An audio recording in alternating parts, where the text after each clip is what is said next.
अमावस की रात परछाई का पीछा, रात की सर्द हवा में जब पूरा गांव सो रहा था, तब वीरू अपने घर की छत पर बैठा आसमान की ओर देख रहा था। हर रात की तरह यह भी एक शांत रात होनी चाहिए थी, लेकिन आज कुछ अलग था। वीरू को ऐसा लग रहा था जैसे कोई उसे देख रहा हो। अचानक उसने देखा कि गांव के पुराने कुएं के पास एक परछाई तेजी से गुजरी। वीरू ने झटपट नीचे उतरकर अपनी टॉर्च उठाई और उस ओर भागा। कुआं गांव के बाहरी हिस्से में था और कहा जाता था कि वहां जाने वाले लोग अक्सर गायब हो जाते थे। वीरू वहां पहुंचा, लेकिन वहां कोई नहीं था। वह चारों ओर देखने लगा। तभी कुएं से एक हल्की सी सरसराहट की आवाज आई। कौन है? वीरू ने कांपती आवाज में पूछा। कोई जवाब नहीं, लेकिन कुएं की गहराई से एक चमकती हुई रोशनी उभरी। वीरू ने डरते डरते झांका तो देखा कि कुएं के अंदर कुछ लिखा हुआ था। सच देखने की हिम्मत करो, लेकिन कीमत चुकाने के लिए तैयार रहो।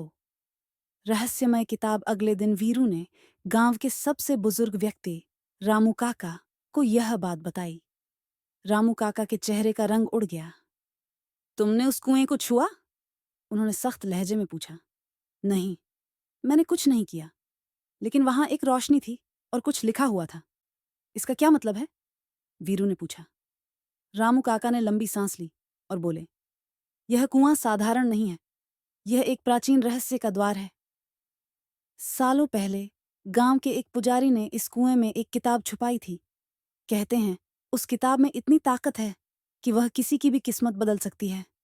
लेकिन जिसने भी उसे पाने की कोशिश की, वह या तो पागल हो गया या फिर गायब हो गया। वीरू को यकीन नहीं हुआ। लेकिन मैं इसे देखना चाहता हूं काका। अगर यह सच है तो यह रहस्य खत्म होना चाहिए। रामू काका ने चेतावनी दी। अगर तुमने ऐसा किया तो तुम अकेले जिम्मेदार होंगे। कुएं के अंदर अमावस की अगली रात वीरू ने अकेले कुएं के अंदर जाने का फैसला किया।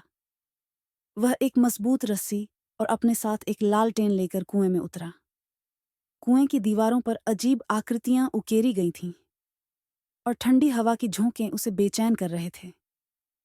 कुएं के तल पर पहुंचकर उसने देखा कि वहां एक पत्थर की मेज थी, जिसके ऊपर एक मोटी किताब रखी थी। किताब पर धूल की मोटी परत थी, लेकिन उसके कवर पर सुनहरे अक्षरों में लिखा था, वक्त की किताब। वीरू ने किताब खोली तो उसके पन्ने खाली थे, लेकिन अचानक पन्नों पर लाल रंग से कुछ उभरने लगा। जो इसे पढ़ता है उसका अतीत, वर्तमान और भविष्य हमेशा के लिए बदल जाएगा। तभी वीरू के चारों ओर अजीब सी फुसफुसाहटें गूंजने लगीं। उसे ऐसा महसूस हुआ जैसे किसी ने उसका नाम पुकारा हो। अतीत का जाल। किताब ने वीरू को उसके अतीत में खींच लिया। उसने खुद को एक छोटे बच्चे के रूप में देखा, जब उसके पिता ने उसे एक रहस्यमयी डिब्बा दिया था। यह तुम्हारी विरासत है, इसे कभी मत खोलना, उसके पिता ने कहा था। वीरू चौंक गया। उसे यह बात कभी याद नहीं आई थी, लेकिन अब उसे समझ में आया कि यह डिब्बा और कुएं की किताब जुड़ी हुई थी। वर्तमान का संघर्ष। वीरू कुएं से वापस लौटा तो उसे महसूस हुआ कि गांव में सब कुछ बदल गया है। लोग उसे पहचान नहीं रहे थे। हर चीज अजीब और अलग लग रही थी। उसने रामू काका को ढूंढने की कोशिश की, लेकिन काका की झोपड़ी वीरान पड़ी थी।